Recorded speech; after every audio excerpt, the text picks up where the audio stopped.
bersedia untuk meluangkan waktunya dan untuk hadir di presentasi kali ini. Di sini aku bersama teman aku, Nurul Alfira Madani, dan ini ada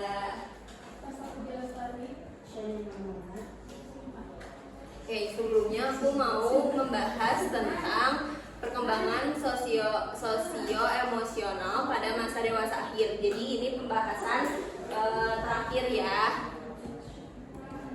Oke, untuk pembahasan pertama itu ada tentang teori perkembangan sosio-emosi. Nah, teori perkembangan sosio-emosi ini terbagi kepada 4, yaitu yang pertama ada teori Erikson, yaitu teori di mana tahapan terakhir pada masa dewasa akhir adalah integrity versus despair atau integritas versus keputusan. Nah, keputusan kedua ini akan melibatkan refleksi terhadap masa lalu, bagaimana seorang dewasa akhir memberikan makna ke dalam kehidupannya. Apakah dewasa akhir ini memaknai pengalamannya dengan positif atau memaknai kehidupannya belum dimanfaatkan dengan baik. Oleh karena itu, seorang dewasa akhir perlu melihat kembali bagaimana ia hidup di masa lalu dan melakukan perenungan retrospektif individu. Dengan melakukan hal ini, lansia akan mendapatkan gambaran tentang kehidupan yang dilewati dengan baik, dan berdasarkan hal itu, lansia akan merasa puas atau terintegritas. Ketika ingatan masa lalu seorang lansia mulai bermunculan, maka lansia akan melakukan survei, observasi, dan refleksi. Dengan begitu, proses yang dipaparkan berdasarkan teori Erikson ini akan membantu lansia mengurangi rasa takut dan bisa membantu lansia untuk mempersiapkan dirinya untuk menghadapi kematian. Ketika seorang lansia mencari makna dalam kehidupannya, itu dapat mengurangi simptom depresi, orang dewasa penuh parubaya dan usia lanjut. Jadi ketika seorang lansia melakukan atau melihat kehidupannya kembali yang dulu-dulu itu, dia tuh jadi misalnya di si lansia ini tuh melihat atau mengingat-ingat masa lalunya. Misalnya dia tuh hidupnya tuh baik nih gitu. Oh, jadi aku dulu tuh waktu muda tuh baik banget nih hidupnya. Jadi dia tuh pas masa tua tuh tidak beresiko terkena depresi, dan dia tuh udah siap untuk menjalani sisa kehidupannya. Lalu yang kedua ada teori aktivitas. Menurut teori aktivitas, orang lanjut usia yang lebih terlibat dan aktif dalam hidupnya akan lebih bahagia dengan kehidupan mereka secara keseluruhan. Nah, orang lanjut usia yang terlibat, bersemangat, dan produktif akan menua dengan lebih bahagia dan puas dibandingkan mereka yang tidak terlibat dalam masyarakat. Hal tersebut akan mengarah pada kehidupan yang memuaskan. Peran-peran yang dimainkan dibawa dari masa dewasa pertengahan hingga masa dewasa akhir. Mereka harus menemukan peran baru yang akan membuat mereka tetap terlibat dan aktif ketika peran lama tersingkirkan. Jadi ketika seorang lansia memasuki atau misalnya orang dewasa menengah itu mau memasuki masa lansianya nih. Nah, jadi dia tuh harus udah menemukan perannya. Jadi dia tuh kalau misalnya dia udah menemukan peran aktifnya, dia bakal lebih bahagia karena pada masa lansianya dia tuh gak bakal gak bakal diem gitu karena perannya di masyarakat itu habis. Tapi kalau misalnya si lansia ini udah punya peran berikutnya, maka dia itu akan merasa bahagia karena dia memiliki aktivitas barunya. Lalu yang ketiga ada teori selektivitas sosio-emosi. Menurut teori selektivitas sosio-emosional, orang lanjut usia akan memilih jaringan pekerjaan sosial mereka dengan lebih hati-hati. Nah, para lansia seringkali menghabiskan lebih banyak waktu dengan orang-orang yang ramah dan akrab. Menurut teori Laura Carstensen yang dikembangkan setelah ia mengamati bahwa meskipun manusia mempertahankan atau meningkatkan kontak dengan teman dekat dan anggota keluarga dalam hubungan yang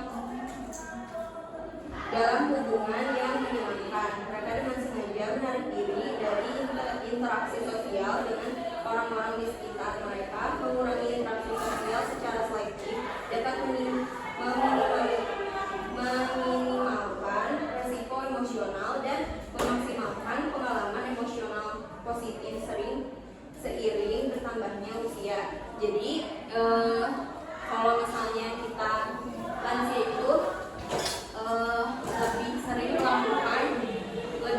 melakukan jadi kalau kita udah lansia tuh kita lebih ke pilih-pilih teman gitu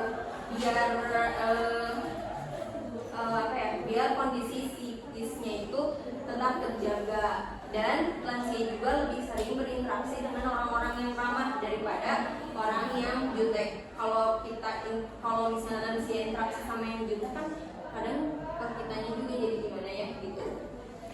Lalu yang keempat ada teori optimalisasi selektif melalui kompensasi.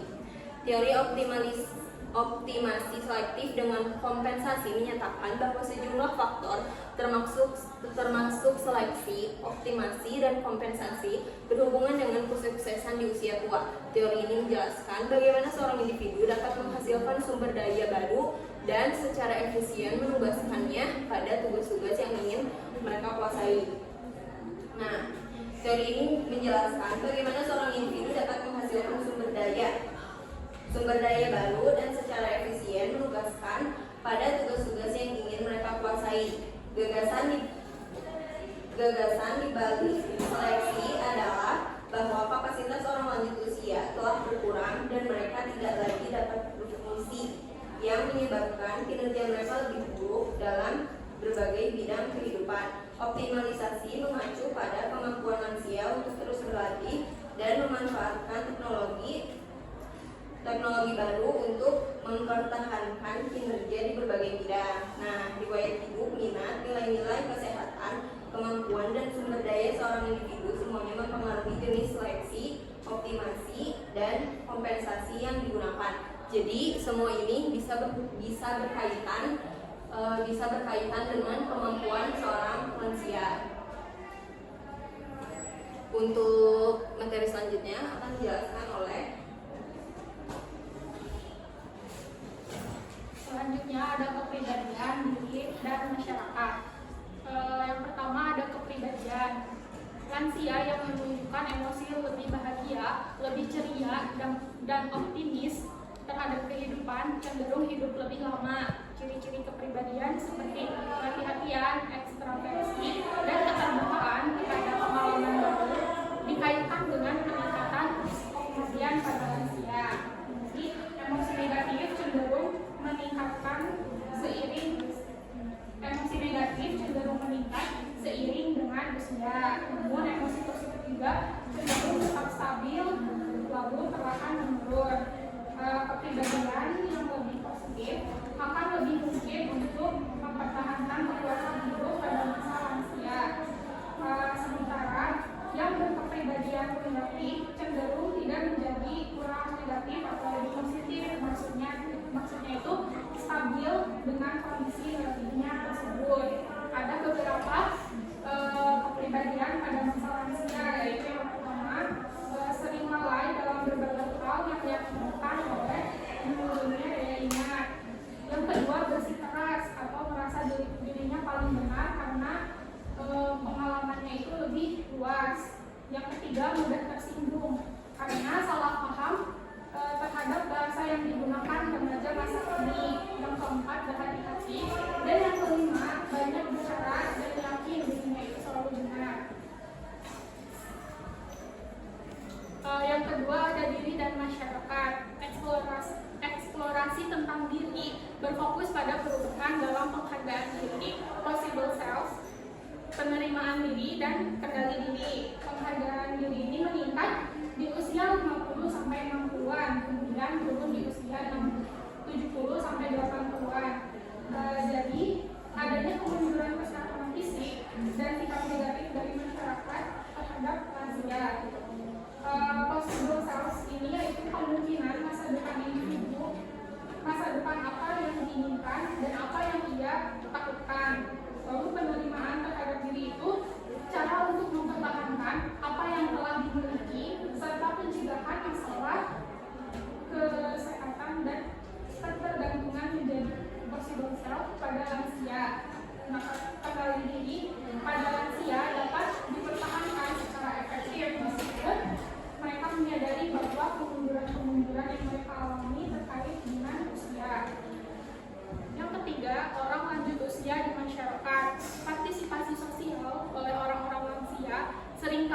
tidak memperoleh dukungan karena adanya ageisme. Itu tuh prasangka terhadap orang lain sehubungan dengan usia orang tersebut, khususnya prasangka terhadap orang-orang dewasa yang lebih tua. Isu-isu kebijakan dalam masyarakat lanjut usia itu yang pertama, status ekonomi dan ketersediaan sistem jaminan sosial. Yang kedua, asuransi kesehatan. Yang ketiga, dukungan bagi keluarga yang merawat orang lansia. Yang keempat, ketidakadilan generasional. Perhatian utama adalah lansia yang hidup dalam kemiskinan. Tingkat kemiskinan itu terutama tinggi pada wanita lansia yang hidup sendiri dan dari etnik minoritas. Kebanyakan lansia itu hidup dalam masyarakat, bukan di institusi. Bagi lansia sendiri, seringkali memiliki pemahaman generational inequity, yaitu di mana pandangan yang mengatakan bahwa masyarakat lanjut usia itu tidak adil terhadap anggota yang lebih muda karena memiliki keuntungan dengan menerima lebih besar alokasi sumber daya yang seharusnya tidak diterima. Tadi selanjutnya. Selanjutnya ada relasi keluarga dan sosial. Yang pertama itu ada variasi gaya hidup, yaitu masa antara pensiun hingga kematian dan kadang disebut sebagai tahap terakhir dari proses pernikahan. Berdasarkan penelitian, kepuasan pernikahan lebih tinggi pada lansia daripada orang remaja. Nah, gaya hidup pasangan ini harus beradaptasi saat memasuki masa pensiun. Yaitu seperti dalam keluarga tradisional, seorang suami harus berubah dari memberi nafkah menjadi penolong dalam rumah tangga, dan istri perlu adanya bertransisi dari ibu rumah tangga tunggal menjadi pasangan yang menugaskan dan mendistribusikan pekerjaan rumah tangga. Sementara itu, perceraian dapat memperlemah ikatan kekeluargaan apabila terjadi di usia lanjut, khususnya pada lansia pria. Nah, yang kedua yaitu hubungan orang tua dengan anak yang telah dewasa atau ketiadaan hubungan. Orang dewasa yang lebih tua akan berusaha untuk menghabiskan lebih banyak waktu dengan orang-orang terdekat mereka seperti anak-anak mereka. Dan dibandingkan dengan mereka atau orang tua yang tidak memiliki anak akan cenderung ikut terlibat dalam kehidupan keluarga lain. Nah, orang yang lanjut usia dengan kondisi kesehatan yang lebih baik akan merasa lebih terhubung dan lebih banyak berinteraksi dengan keluarga mereka. Nah, yang ketiga yaitu relasi dengan saudara kandung. Kemungkinan seorang yang lanjut usia untuk dapat mempercayai saudaranya meningkat seiring dengan jumlah saudara kandung dan kedekatan mereka satu sama lain. Akan tetapi, di negara-negara berkembang, saudara kandung lebih cenderung menawarkan pada dukungan finansial, yaitu kesiapan saudara kandung berapapun bantuan yang mereka berikan akan menjadi sumber rasa aman dan nyaman di hari tua. Dan yang keempat yaitu menjadi buyut. Nah, kakek dan nenek buyut, kakek nenek akan semakin jarang melihat cucunya dengan seiring bertambahnya usia. Nah, kemudian mereka akan mengambil peran baru sebagai kakek buyut ketika cucunya akan memulai sebuah keluarga. Yaitu buyut di sini mempunyai arti yang sangat penting, yaitu mereka berfungsi sebagai teman bermain, sumber kebijaksanaan, penghubung ke masa lalu, dan representasi sifat abadi kehidupan keluarga.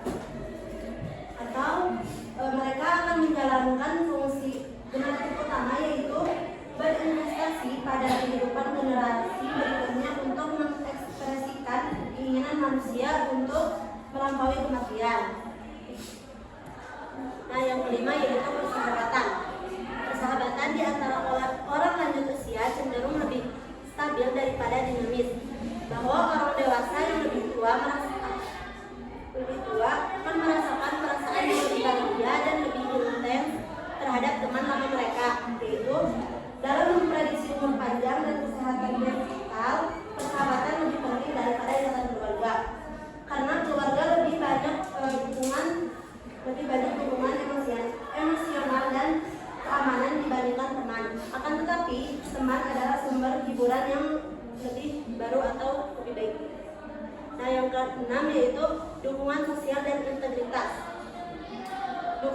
sosial di sini itu berkaitan dengan yang pertama lebih efektif menyelesaikan masalah, yang kedua meningkatkan kesejahteraan mental dan fisik, yang ketiga yaitu mengurangi gejala penyakit dan kemampuan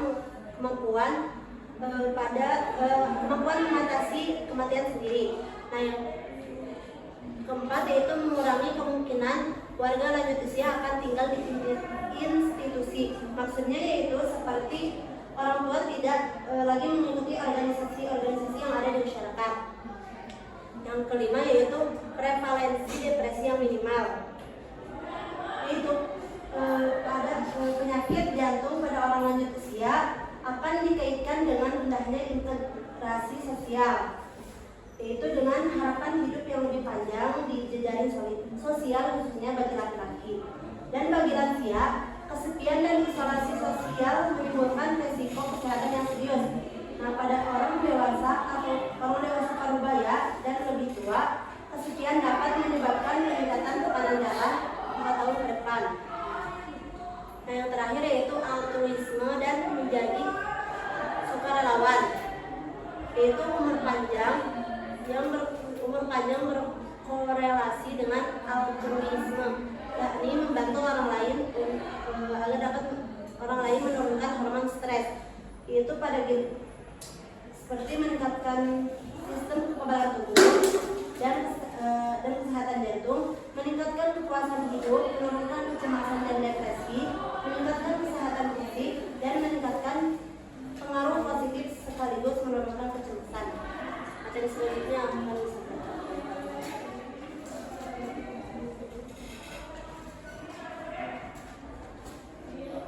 Sini selanjutnya ada etnisitas. Nah, anggota lanjut usia dari etnis minoritas itu menanggung beban yang unik, yaitu beban gabungan dari faktor usia dan rasisme. Nah, meskipun proporsi pastinya mungkin berbeda. Nah, meskipun mengalami stres dan diskriminasi, mayoritas lansia dari etnis minoritas ini memiliki strategi penanggulangan yang memungkinkan mereka bertahan hidup di lingkungan. Nah, pertumbuhan jaringan keluarga ini memberikan anggota kelompok minoritas yang lebih tua dengan rasa cinta dan dukungan saat mereka menghadapi tantangan kehidupan sehari-hari. Di masa dewasa ini ada pengaruh etnisitas pada individu dapat terus memainkan peran penting. Nah, ada beberapa aspek. Yang pertama itu ada pengaruh budaya.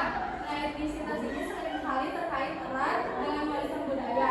Nah, individu mungkin terhubung dengan praktik, tradisi, dan makna budaya mereka di masa dewasa akhir. Di masa dewasa akhir mempengaruhi cara mereka melihat dunia dan berinteraksi dengan lingkungan sekitar. Nah, yang kedua ada dukungan sosial. Etnisitas ini dapat memainkan peran dalam membentuk jaringan dukungan sosial. Nah, individu ini mungkin merasa lebih nyaman atau terhubung dengan komunitas etnis mereka, dan dukungan dari komunitas ini dapat menjadi faktor penting dalam kesejahteraan mereka. Yang ketiga, ada pengalaman ageisme dan etnisitas. Nah, di dewasa lanjut usia ini dan kelompok etnis minoritas mungkin menghadapi tantangan tambahan terkait dengan ageisme, yaitu diskriminasi berdasarkan usia, dan rasisme diskriminasi berdasarkan ras. Nah, ini dapat mempengaruhi pengalaman hidup dan kesejahteraan mereka. Nah, yang keempat ada peran dalam keluarga dan masyarakat. Nah, etnisitas ini juga dapat memainkan peran dan tanggung jawab individu di keluarga dan masyarakat. Nilai-nilai keluarga dan norma etnis ini mungkin mempengaruhi bagaimana individu menjalani kehidupan mereka di masa dewasa akhir. Jadi penting untuk diingat bahwa setiap individu lanjut usia ini memiliki pengalaman yang unik dan mempengaruhi etnisitas dapat bervariasi secara signifikan antar orang. Next. Nah, yang kedua ada gender.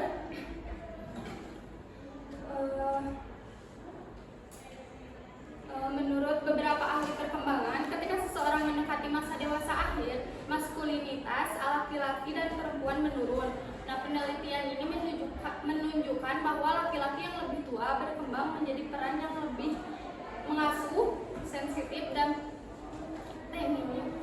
Nah, meskipun ada persepsi bahwa perempuan tidak memerlukan sifat-sifat tersebut, nah banyak perempuan juga menghadapi resiko kesehatan, terutama yang berkaitan dengan usia dan seksisme.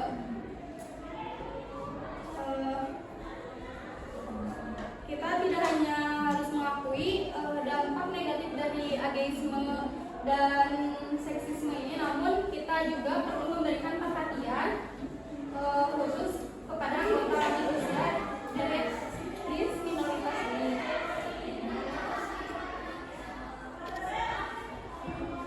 Yang ketiga ada budaya. Nah, menurut penelitian, menurut Sangri, tingginya status suatu budaya bagi lansia dapat diprediksi dengan baik oleh 7 faktor, yaitu sebagai berikut. Yang ke-1 ada individu lanjut usia memiliki pengetahuan yang signifikan. Nah, maksud dari ini itu bahwa pengalaman hidup yang panjang memberikan mereka wawasan, kebijaksanaan, dan pemahaman yang mendalam tentang berbagai aspek kehidupan. Nah, pengetahuan ini dapat mencakup bidang-bidang seperti budaya, sejarah, dan pengalaman pribadi yang bernilai sebagai sumber informasi dan pandangan yang berharga. Yang kedua ada mereka mengelola sumber daya keluarga atau komunitas. Maksud dari yang kedua ini yaitu bahwa individu lanjut usia memiliki peran penting dalam mengelola atau memberikan kontribusi terhadap aspek-aspek sumber daya, nah baik di tingkat keluarga maupun di tingkat komunitas. Nah, ini bisa mencakup pengelolaan aspek keuangan, pengetahuan tradisional, atau kontribusi mereka dalam mempertahankan stabilitas sosial dan ekonomi di lingkungan sekitarnya. Yang ketiga ada mereka diperbolehkan untuk berpartisipasi dalam kegiatan yang bermanfaat selama mereka mampu. Maksudnya itu bahwa individu lanjut usia diizinkan dan didukung untuk terlibat dalam kegiatan yang memberikan manfaat. Nah, bagi diri mereka sendiri maupun bagi masyarakat sekitar, selama mereka memiliki kemampuan fisik dan mental untuk melakukannya. Nah, hal ini mencerminkan prinsip pemberdayaan dan pengakuan terhadap kontribusi berkelanjutan yang dapat diberikan oleh lansia dalam kegiatan positif. Yang keempat ada peran konsisten sepanjang hidup individu. Maksud dari yang keempat ini bahwa individu termasuk memiliki peran atau fungsi yang tetap atau konsisten sepanjang berbagai tahap hidup mereka. Nah, ini mencakup tanggung jawab, otoritas, dan kapasitas tertentu yang dipertahankan atau berubah secara konsisten seiring waktu. Nah, prinsip ini menyoroti keberlanjutan dan stabilitas dalam kontribusi atau peran individu dalam masyarakat sepanjang perjalanan hidup mereka. Yang kelima ada perubahan peran terkait usia memerlukan akuntabilitas, kekuasaan, dan kemampuan sebagai konselor yang lebih baik. Maksudnya yang kelima ini adalah bahwa saat peran seseorang berubah seiring bertambahnya usia, seperti yang sering terjadi pada tahap lanjut usia, individu tersebut sering diharapkan memiliki tingkat tanggung jawab yang tinggi terhadap tugas-tugas atau peran barunya. Selain itu, mereka juga memiliki peran sebagai penasihat yang membutuhkan kekuasaan dan kemampuan untuk memberikan pandangan serta bimbingan yang berharga berdasarkan pengalaman hidup mereka.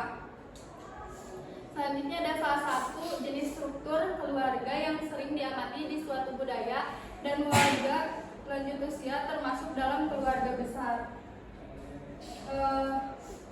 Bahwa dalam beberapa budaya terdapat suatu pola struktur keluarga di mana warga lanjut usia ini dimasukkan atau dianggap sebagai bagian dari keluarga besar. Nah, keluarga besar ini mencakup lebih dari satu generasi dan dapat melibatkan anggota keluarga yang lebih tua sebagai bagian integral dari kehidupan sehari-hari, di mana mereka memiliki peran dan kontribusi yang berarti dalam lingkungan keluarga tersebut.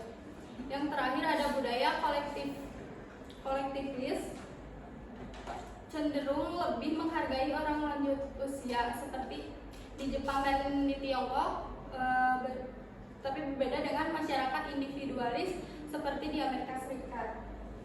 Nah, maksud dari ini itu di budaya kolektivitas seperti Tiongkok dan Jepang cenderung lebih ditekankan penghargaan terhadap orang lanjut usia. Budaya ini menekankan nilai-nilai kelompok dan keterkaitan sosial yang kuat yang seringkali menciptakan lingkungan di mana lansia dihormati dan dianggap sebagai sumber kebijaksanaan yang berharga. Tetapi sebaliknya, dalam masyarakat individualis seperti di Amerika Serikat, nilai-nilai personalitas dan otonomi dapat mengarah pada perlakuan yang berbeda terhadap lansia. Next lagi. Sekian dari kami. Bila ada yang ingin bertanya, minta maaf karena di PPT-nya studi kasusnya nggak tertulis, jadi aku bacain aja ya. Dan diskusinya di kolom komentar. Untuk studi kasusnya, interaksi sosial pada lansia yang bertempat tinggal di panti werda cenderung kurang melakukan interaksi secara intens. Hal ini dibuktikan ketika peneliti menanyakan hubungannya dengan teman-teman di panti seperti apa. Lansia yang bertempat tinggal di panti werda menjelaskan jika jarang berbicara dengan lansia yang lain di panti karena akan berujung konflik sehingga subjek kurang berinteraksi. Berdasarkan studi kasus di atas, jika di masa depan kalian menjadi orang yang sibuk, akankah kalian menitipkan orang tua kalian ke panti jompo atau dibiarkan tinggal di rumah sendiri, sedangkan kondisi dalam rumah tidak ada seorang pun? Karena sudah diceritakan studi kasusnya, maka kalian bisa mengikuti hati kalian apakah kalian pro atau kontra. Di atas, jika di masa depan kalian menjadi orang yang sibuk, akankah kalian menitipkan orang tua kalian ke panti jompo atau dibiarkan tinggal di rumah sendiri, sedangkan kondisi dalam rumah tidak ada seorang pun? Udah? Misalkan diri ya. Untuk diskusinya bisa dimulai 3 menit dari sekarang.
Jadi kalau menurut saya itu kan, kenapa ya kayak kita kan setuju bukan mengutarakan, kita bahasanya itu menitipkan orang tua kita yang sudah lanjut usia ke panti jompo, karena menurut kami di sana untuk perawatannya lebih terjamin daripada di rumah dan yang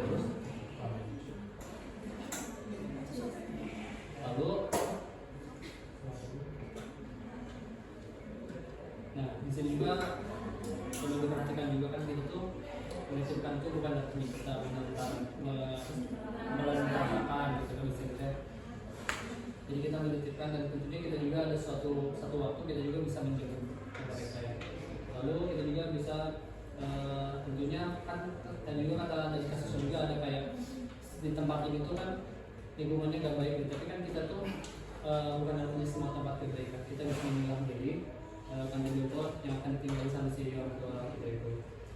Lalu Nah,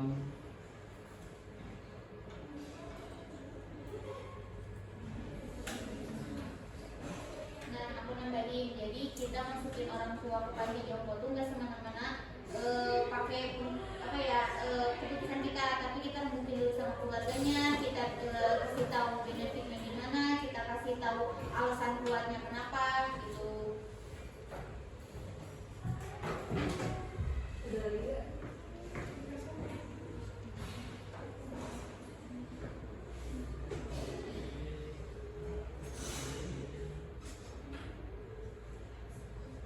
Oke, aku habis ya. Untuk tim kontra, silakan untuk mengutarakan pendapatnya.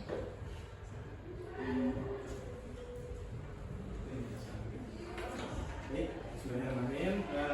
Sekarang saya perwakilan dari tim kontra. Menurut saya pendidikan orang tua itu di panti jompo itu kurang setuju ya. Secara pribadi saya itu pengen banget nih menemani sisa hidup orang tua itu ditemani oleh kita itu sampai akhir hayat. Jadi kepikiran kita itu jangan sampai lah sampai orang tua meninggal itu kita dikasih kabar sama orang lain. Jadi kita nggak menemaninya pas sisa-sisa hidupnya gitu. Lalu itu juga merupakan bentuk dari balas budi kasih sayang ya. Kalau menurut kita juga pengen menunjukin lah rasa balas budinya itu pas orang tua itu udah lansia. Nah kita rawat lah, meskipun kita nggak ada di rumah, bisa lah kita menyewa pembantu pas waktu siang. Nah untuk waktu malamnya sama kita lah diurusnya gitu. Izin menambahkan, kita juga harus memperhatikan hati orang tua gitu, perasaan orang tua. Bagaimana jika dia itu dialihkan ke panti jompo, dipindah ke panti jompo, kan kebanyakan orang tua akan merasa sedih, nyesek gitu, dan kebanyakan orang tua akan memilih diurus oleh anaknya sendiri ketimbang oleh orang lain gitu. Jadi dilihat dari perasaan orang tua kita sendiri. Ya kan juga harapan orang tua juga kan pengen masa hidupnya tuh berkumpul dengan keluarga, dengan cucu-cucu kan. Ya itu harapan. Untuk tim pro, silakan untuk mengutarakan pendapatnya. Oke, saya izin untuk menjawab atau menyanggah pernyataan dari rekan. Yang pertama, ingin menemani di sisa umur atau masa tua orang tua. Kita lihat lagi di nosi tadi, kita disuruh membayangkan apabila kita dalam posisi yang sibuk dan tidak ada waktu, kita disuruh memilih atau membayangkan untuk meninggalkan orang tua di rumah sendirian atau menitipkan di panti jompo. Nah tentunya kita memilih untuk menitipkan di panti jompo ketimbang kita telantarkan sendiri di rumah. Ya memang benar, kalau misalkan di rumah masih banyak tetangga, keluarga dan yang lainnya. Tapi tetangga dan keluarga pun itu gak semena-mena mengasih perhatian yang lebih ke orang tua kita. Nah itu kenapa kita milih untuk di panti jompokan, karena di sana perawatannya terjamin dan kita pun sebagai anak atau sebagai orang yang menitipkan orang tua di panti jompo nggak semena-mena untuk menelantarkan gitu aja. Kita pasti tetap ngasih perhatian, kita jenguk, kita kasih quality time, nggak semata-mata lepas tanggung jawab. Terus kedua, mengenai kasih sayang dan bentuk berbakti kita kepada orang tua. Menurut saya berbakti ke orang tua tuh nggak hanya mengurus orang tua, masih banyak jalan untuk berbakti ke orang tua. Yang pertama nanti di panti jompo, saya balik lagi saya omongin, gak kita telantarin, kita tetap datang, kita jenguk, kita kasih keperluannya. Tiap mungkin kita sibuk kerja, ada weekend, hari weekend kita bisa tetap quality time bareng di sana. Dan di panti jompo juga nggak tetap stuck di situ, orang tua bisa diajak tuh di hari weekend kita jalan-jalan kemana. Jadi tetap waktunya ada, perhatian dapat, perawatan dapat, gizi seimbang dibanding dengan tinggal di rumah sendiri. Betul kan? Izin menambahkan juga ya, karena di sini konteksnya itu adalah dewasa akhir, di mana ini dewasa akhir ya, di mana udah kebanyakan kan nenek-nenek. Apabila nenek-nenek itu atau kakek-kakek itu ditinggal sendirian di rumah, Untuk tim kontra silakan untuk mengutarakan pendapat. Oke, izin menyanggah yang Nasifah tadi ya.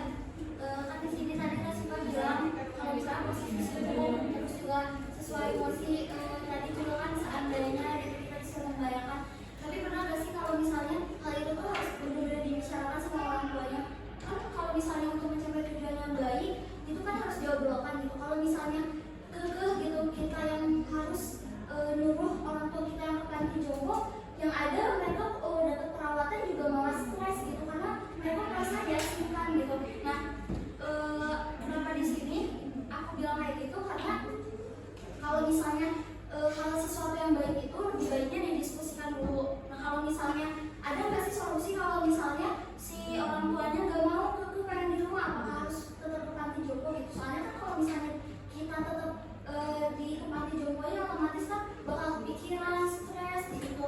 Terus juga tadi Kak Siva bilang berbakti nggak harus merawat ya. Nah, menurut aku emang berbakti nggak harus merawat, tapi kan kalau misalnya dilihat ya, kalau kita berkomunikasi sama orang tuanya langsung, kadang orang tuanya ada beranggapan mereka sudah merawat kita dari kecil, masa kita susah sih buat merawat mereka kayak gitu. Jadi apa salahnya sih buat merawat orang tua di rumah walaupun memang keadaannya tidak memungkinkan, tapi kan seenggaknya mereka merasa bahagia gitu kalau misalnya keputusan mereka yang di rumah kayak gitu. Juga ya, tadi kan mengenai panti jompo itu misalnya dari fasilitasnya itu kita udah semena-mena, dari kayaknya semena-mena kayak sinyalkan gitu. Nah, itu menanggapi seperti yang kita ketahui gitu, kalau misalnya di Indonesia ini panti jompo itu kalau misalnya fasilitasnya itu yang memadai dan terjamin itu tuh dengan biaya yang sangat mahal. Untuk tim pro silakan. izin melanjutkan argumen yang tadi ya. Ini kan maksudnya kan dewasa akhir ya, dimana biasanya para nenek-nenek atau kakek-kakek itu biasanya mungkin udah yang sepuh banget dan sakit-sakitan gitu. Nah, khawatirnya kalau misalkan dia ditinggalkan di rumah takut terjadi apa-apa, apabila dia sakit tidak ada yang tahu. Nah, sedangkan kalau misalkan di panti jompo ada suster atau perawatnya yang akan ngasih tahu dan akan merawat dia gitu. Oke, aku mau ngasih penegasan tadi terkait pernyataan dari Kia mengenai diskusi. Sudah ditegaskan dari awal oleh Opa bahwa kita tidak semena-mena, kita juga akan mendiskusikan kepada adik kakak kita, kepada keluarga, mungkin dengan orang tuanya langsung juga kita diskusikan. Kita diskusikan benefitnya di mana, baiknya di mana, terus kalau di rumah itu gimana ya. Kita jujur aja keadaan kita lagi sibuk, kita nggak bisa meluangkan waktu mungkin dan cuma bisa di weekend. Nah, itu kenapa hari-hari biasanya kita menitipkan orang tua di panti jompo. Terus nanti gimana kalau orang tuanya gak mau? Nah, kita gak egois juga ya, kita kalau misalkan orang tuanya gak mau, ya mungkin kita nggak terus-terusan nge-push dia untuk mau, tapi kita perlahan-lahan kasih pengertian, kasih unjuk kayak benefit-benefit dan kelebihan-kelebihan panti jompo mungkin ya. Terus tadi kata Ruri tentang biaya. Nah, itu kenapa kita sibuk yaitu untuk orang tua, untuk balik lagi ke orang tua yang makanya kita sibuk-sibuk ngasih ke panti jompo yang fasilitasnya down gitu. Underrate gitu. Untuk apa ya, kita pasti yang fasilitas biaya nggak jadi masalah lah asal orang tua terjamin. Izin menanggapi juga ya.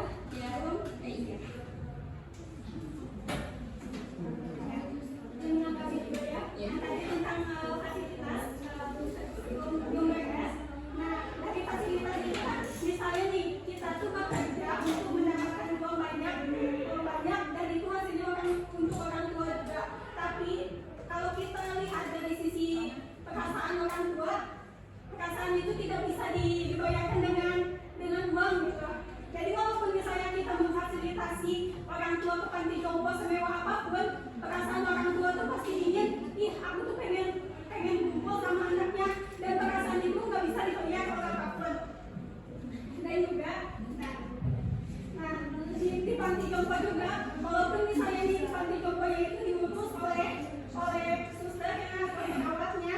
Nah, gimana ya? Rasanya tuh bakalan beda gitu dengan keluarga sendiri. Nah, itu tuh cuma bisa dirasakan oleh orang tua. Kalau orang tua tuh dari kecil, dari kita kecil kita tuh diurus oleh orang tua. Balik lagi ketika orang tuanya itu udah orang tuanya tuh udah memasuki usia tua. Nah, dia tuh kayak pengen lah ada waktu yang bagus untuk anaknya, walaupun misalnya tuh suatu saat bisa dijenguk, itu tuh nggak bisa terbayarkan ibunya mah.